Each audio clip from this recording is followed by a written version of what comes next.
converted man here. Okay, so Dry Apologist, now known as Apologetics Showdown. I liked it better when he was Dry Apologist because I liked just calling him Dry. That was really cool. We talked about epistemology on my channel, and I responded a little bit to one of his videos at some point. This necessary causal framework argument, or he calls it the necessary framework argument for God. And I've emailed him back and forth with the logical fallacies that the argument produced, and formatting issues and things of this nature. And during a hangout on his channel, it was brought up the question of whether or not theists can even admit to one logical fallacy in any argument because of cognitive dissonance. And for whatever reason, they brought up the Kalam, which now I've covered in full with the KCA video, and I couldn't get them to admit to even one logical fallacy. And it's kind of like, there you go. Doesn't that kind of prove the point? Like, even if it's like, even if I can show you that it's a thing, you won't agree because you really love if one argument's flawed for the existence of God, then that might cause doubt, and then that might make you think, well, what other arguments are flawed, and that might cause more doubt. So maybe the cognitive dissonance is such that even when confronted with a reality of a logical fallacy, that the theist will never accept it. I don't know. I hope not, but that could be the case. It might be that the brain of a theist might not be able to admit to logical fallacies.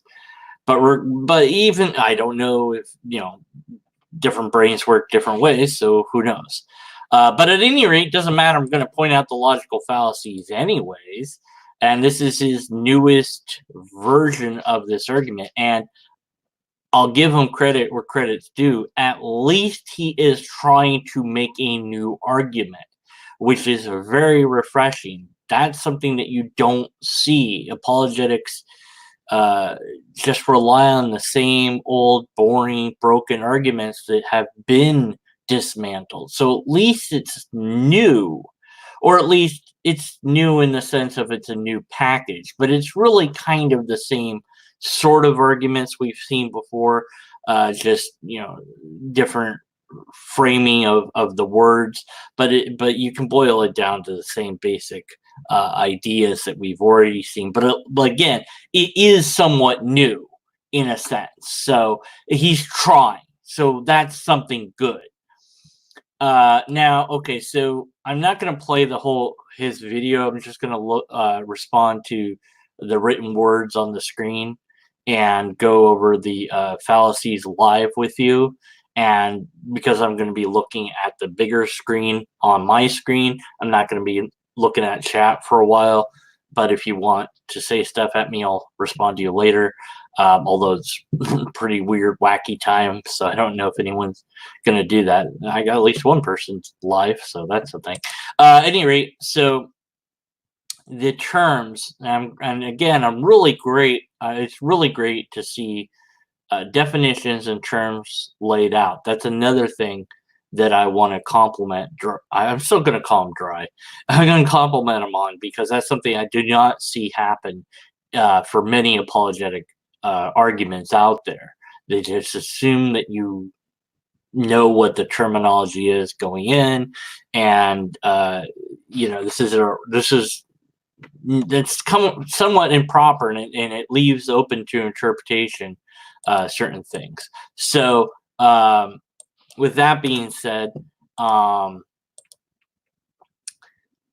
so the one term that I'm going to cover, he covers other terms of definitions, but the only one that I wanted to really cover here, because it's not going to matter when I when I deconstruct the argument anyways, but is the necessary causal framework, which he abbreviates as NCF, so that the next slide that I'm going to show you, although it's not a slide in the video, but whatever you want to call it, I don't know.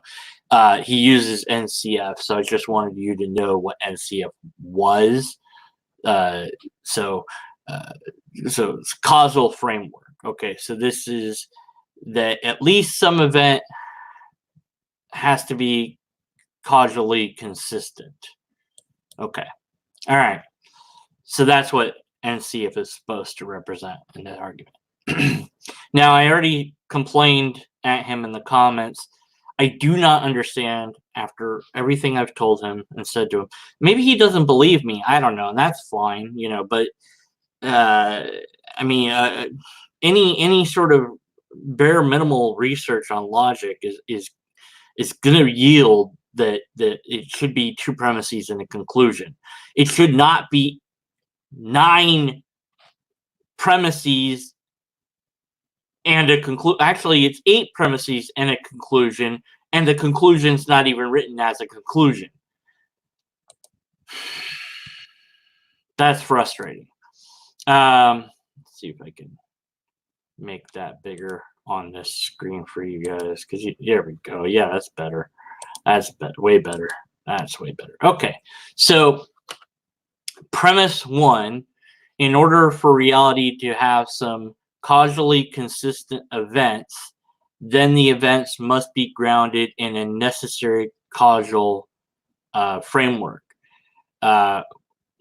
So this is an extraordinary statement about about nature of reality.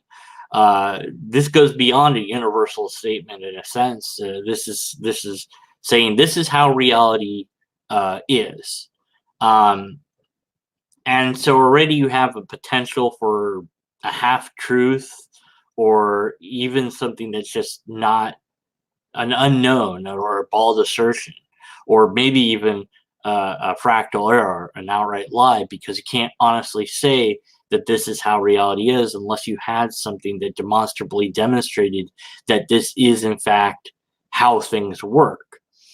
This seems like it would be a conclusion to some other argument, some conclusion to some scientific study or something of that nature, something that would be groundbreaking in physics or in cosmology or what have you. But that would, and it would have to be grounded in science, because you're talking about the nature of reality. You're talking about reality, and the only thing that we know that can really tackle reality is the methodology of science. And certainly you can, part of that is logic, but many of the things that have been found to be true in reality fly in the face of conventional logic. So although you want to be rational and you want to make good arguments, and so you're going to need logic in science, it doesn't really matter to the thing that you're studying. So in many sense, and I've said this for the KCA, that it's just, these are not arguments that should maybe even be dealt with in philosophy. Maybe the only domain to talk about reality is science, because that's what science does. But at any rate, it seems like this would properly be a conclusion, not a premise. But if we granted it, then we would proceed. I don't know why we would grant it. So in order for there to be X, there has to be Z. And that has to be contained in a group of which we're going to further classify as well. And so that would be an association. Would that be association causation? If this, yeah, it would be to some degree. And so you'd have to show that. So again, this is something that you're basically missing an entire argument for this. And maybe that's defined in the previous part of this video, but definitions do not make the thing so. And but it might very well be the case that I wouldn't say in order for reality. I would change this to say that it's been observed that there are some causally consistent events, and those are grounded in the NCF, which or something like that. That way, it would be more honest with the observations made regarding the causally consistent. And so the necessary causal framework in and of itself is something that might need its own argument already. So that presents another possible problem, because you're saying that this, Y needs X, and X is a subgroup of Z, and you haven't shown that any of that is true. So you're going to have all sorts of logical fallacies because of that, not to mention the formal fallacy of failure to give an argument for any of that. So at best you have a bald assertion, and at worst you have a fractal error. So, okay. But at any rate, premise 2. In order for the NCF to apply to reality, then the NCF must be grounded in something concrete. I'm not really sure that this is even something that needs to be said, because if the NCF is a thing that is a real thing at all in any way, shape, or form, then you don't need to say that it has to be grounded in concrete, or that it's real, or you don't have to justify that it's real. It's just like, well, all men are mortal. You don't have to justify that all men are mortal. This is it is justified in the sense that we observe that that's the case, and so there is no counterexample to it. So it's a straightforward proposition to make. It's a straightforward premise to say, because there is no negation of it, and so if this is a thing that applies to reality, you don't really need to restate that it's grounded in reality, which would be what I would think something concrete means. And that wording is kind of nebulous there too. What does that mean, grounded in something concrete? So it has to be that, in order for this to matter, it has to be real. That would, but again, why would you have that statement in the premise? That would be embedded in the first premise already, because premises contain additional premises sometimes, and so we're already granting that NCF is something that's real in order for premise 1 to even be accepted anyways. So premise 2 is an unnecessary premise in that case. Okay, so but we'll see where it goes from there. So premise 3, only a necessary concrete thing is the type of thing that can ground an NCF.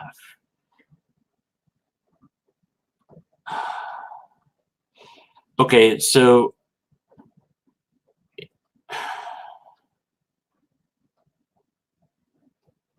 it seems like this would belong in a truth table of some sort. That you want to show that you're trying to define NCF in the argument itself as well as in the definitions. So the type of thing that NCF is grounded upon is the thing that was being argued for in premise 1 anyways, or implied in premise 1. Stating that this is the way things work, this is the way things are. So only this group of things is the thing that can ground this other group of things. And so the formatting here is completely broken because you have in premise one you have let's see, y to x, and then and then x is a subgroup of z, and then you have the subgroup of z being being grounded in a different subgroup of A, and then you have the subgroup of A being talked about backwards into the other subgroup that you already said it was part of anyways. So if it has to be grounded in something concrete, then you don't need to say that that's the only type of thing that can ground it, because you've already said that in the other premise, which you didn't need the other premise anyways, because it's implied in premise one that NCF is a thing in reality anyways. So talk about formatting issues. Oh my word, it's all over the place. X is Z, and I mean, you're not lining up. It's got to flow A to B to C to D. That's it. That's why, another reason why you don't want multiple premises, because everything gets bogged down and so messed up. This is maybe if you wanted to write this in an essay form, or then it well, that would have a different structure anyways, and it might actually look better than this. But this isn't a syllogism. This isn't anything. This is a list. And it's not even a very good list because none of the things really follow from the other. And then premise 4, a necessary concrete thing cannot be foundationally limited. Okay, why? That's just another bald assertion that this is this thing that can't, that, you know, so the group of things that I'm talking about that grounds the other group of things that is part of the other group of things is not this thing. It can't be that thing because it just can't. So an unargued for premise, a bald assertion, there's nothing shown to show that that's why, you know, this would be, again, this would be a conclusion of a different argument in full. And you haven't made that argument. So you're essentially trying to define these things into things in the first place, and then say, well, that's the definition, so that's what it has to be, and therefore, because that's what it has to be, then when I use it, then I get the argument where I want it to go. But that's just not how arguments are meant to function. It's not how logic actually works. This is just bad. Okay, so all right, the premise 5. A thing not foundationally limited is unlimited in presence, power, intelligence, love, and justice, among other things. Why? How? Where's the argument for that? Why is a thing that's not foundationally limited all these other things? Like, how does any of that work? What does it mean to be unlimited in presence, or unlimited in power, or unlimited in intelligence, or unlimited in love, or unlimited in justice? What does that even mean? How do you know about any of these attributes being applied to any category of things that are not foundationally limited? This is just a bald assertion with absolutely no argument to support it. This thing is a non sequitur. It doesn't even follow all the other things that were before it. This is just like a new idea. Like, hey, I'm gonna squeeze in my idea of what I think God is, because the next premise is premise 6, the type of thing described in 5 as God.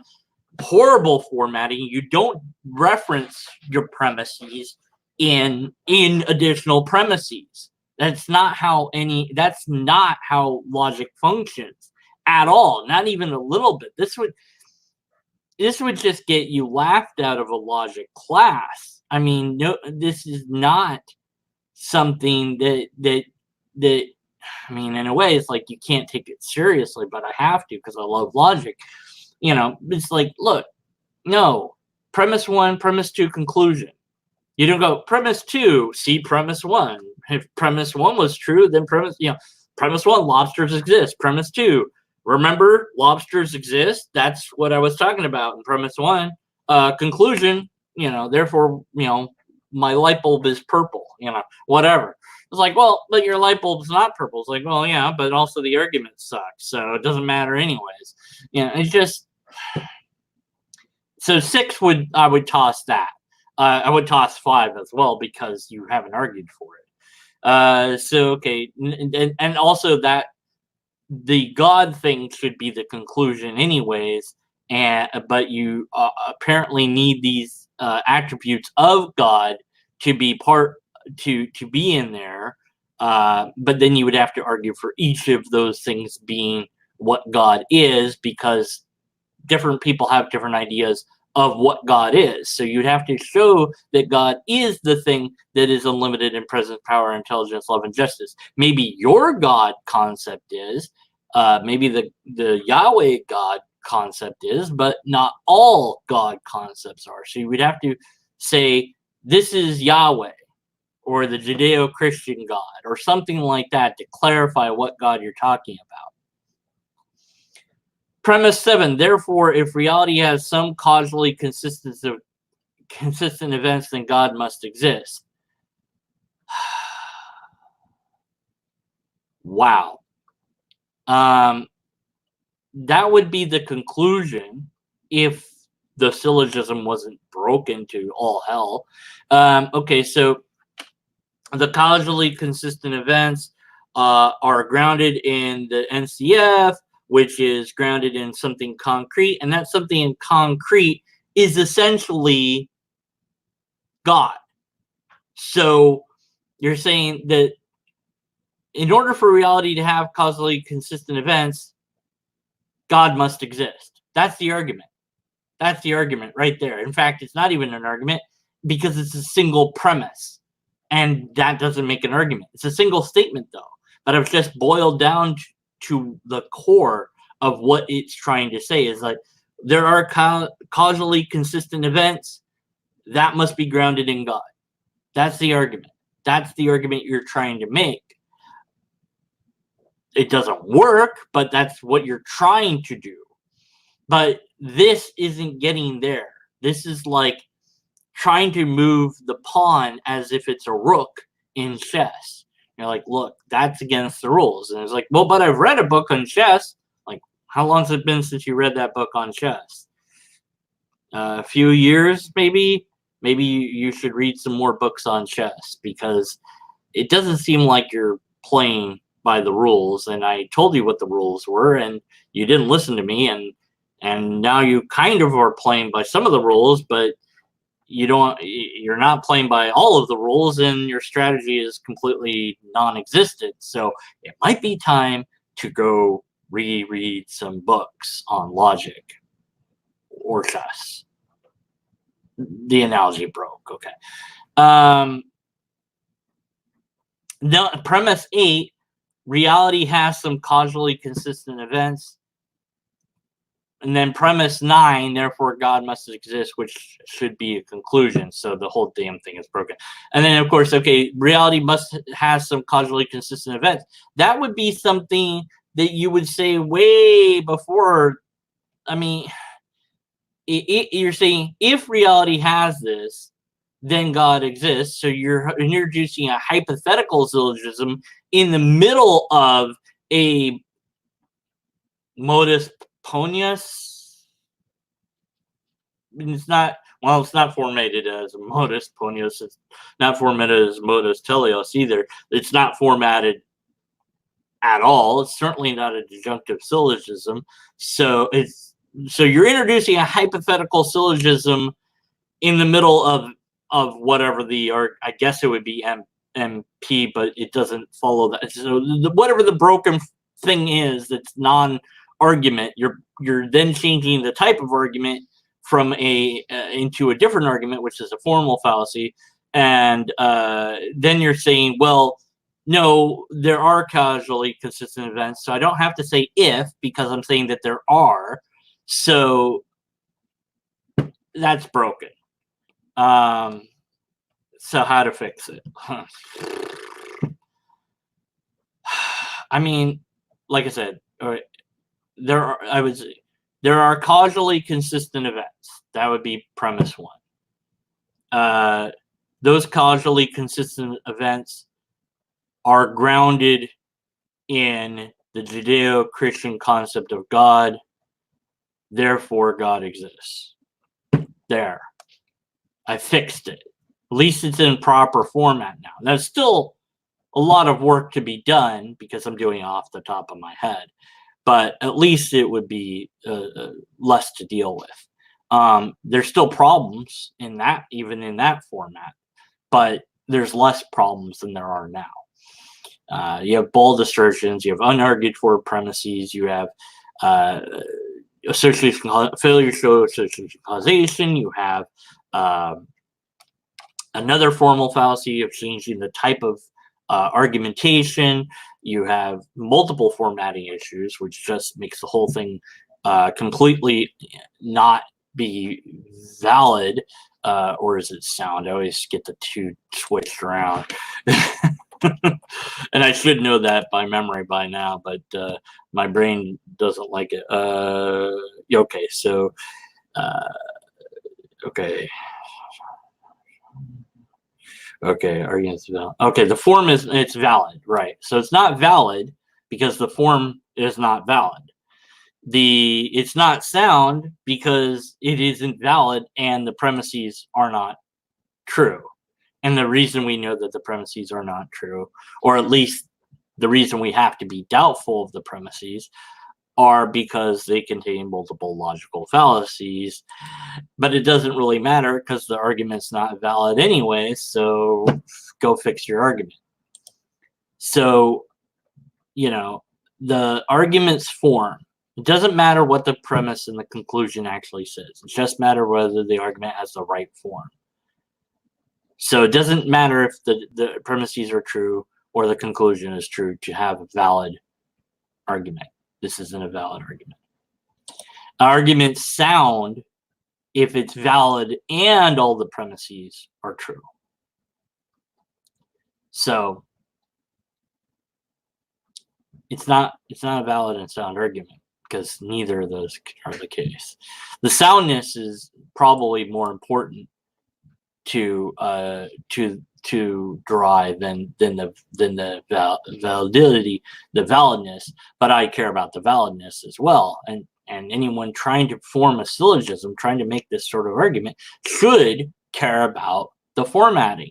Now, if this was an essay, then the rules on essays are completely different than syllogisms. And I'd still be complaining about it. I'd just be complaining about it in another way. But you presented it as a list, and that suggests a syllogism. If you're not going for a syllogism, then it doesn't need to be a list in this way. And so I think that, if he wants to make this argument in a different way, maybe an essay format might be better as far as avoiding some fallacies. Of course, he's still going to make fallacies because you're talking about things that you have to demonstrate are real in the first place. And without doing that, then you're not really talking about anything at all. You can talk about a necessary conditional framework as much as you want, but until you demonstrate it, it just doesn't matter.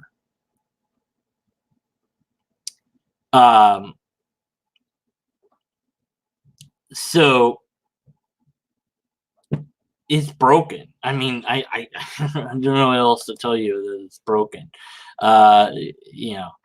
So yeah, I mean, I've got a couple of chats. So expression of miss can never say your last name there. Cut off Catastrophe, whatever. I'll say his name however I want, or her name, or his robot. I don't know what they are. But yeah, so credit for defining terms aside. The argument's clear as mud. I've been staring at the over moons. Can't phrase it into plain English, right? Well, the formatting or the solution to the thing would be just to say that there are causal events and that those require a God to exist. That's really what the argument's saying. It is essentially the cause and effect argument, just reworded into this. And it's still broken. But he's in the process of continually upgrading or trying to fix it. Well, that's great, but he's not listening to he's not listening to the skeptic atheists who are going to point out the logical fallacies. He seems to be listening to other apologists and other believers, and they're just going to tell him what he wants to hear. Now, look, maybe there's a God. That'd be great. I'm all for it. Whatever. It doesn't matter to me. But all I can tell you is, what I know from my knowledge of logic, which, not to brag, but I think is far more in depth than yours. That's not an insult. It's just, everyone has their skill set. And, when I talked to Dry, he said, he read some logic stuff, but it really was kind of not really something that he understood that well, or something to that effect. And well, then why are you trying to make these syllogistic argument? Okay, he wants to be an apologist. Okay, that's fair enough. But then his theology is universalism anyway, so I'm not sure why you would bother being an apologist in that sense. Because why try to convince anyone of your beliefs if it really doesn't matter in the end? But whatever. I mean, we all have our hobbies, so I'm not saying what he does what he does doesn't make sense or whatever, because it doesn't matter. It's something he enjoys. I would just say my advice, not that he's necessarily going to listen to all of this up until this time, but if he does, my advice would be put this in an essay, make it an essay format, and then at least you can define all of the terms.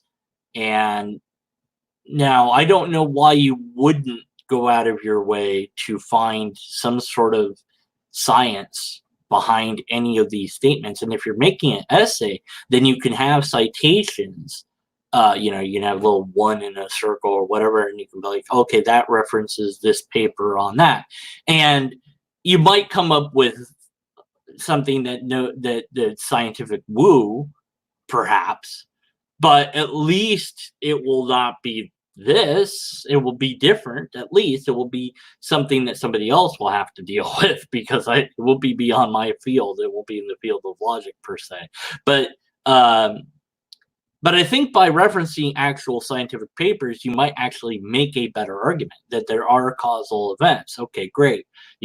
Cause and effect, that's a thing that happens. All right. Does it happen everywhere? We don't know. We can only talk about what we have observed. We obviously can't talk about what we haven't. Do the parts apply to the whole? So just because the things inside the universe work a certain way, that doesn't mean that the universe itself works the same way. I think that because you're talking about scientific issues of cause and effect, and things come from other things.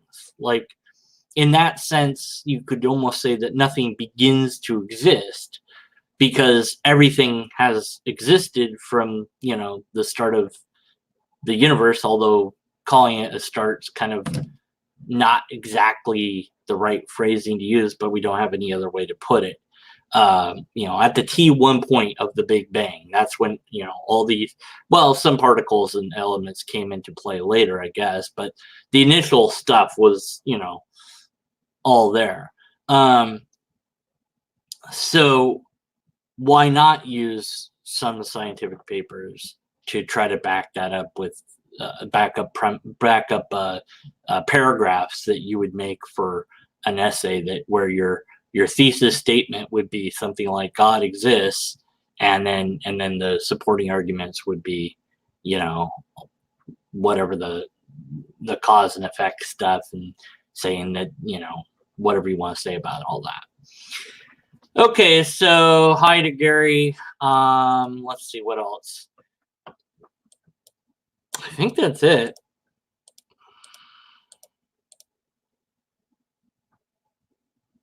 He goes over some objections, but like I said, I really wanted to just cover the argument itself in this particular live thing. And I don't know. It's kind of an on-the-fly analysis, so it might not be as in depth as my edited videos or whatever. But I don't know. If you enjoyed it, let me know. If you didn't like it, let me know. Whatever. If you disagree with whatever I said, that's great. Let me know. Give me your valid and sound objections.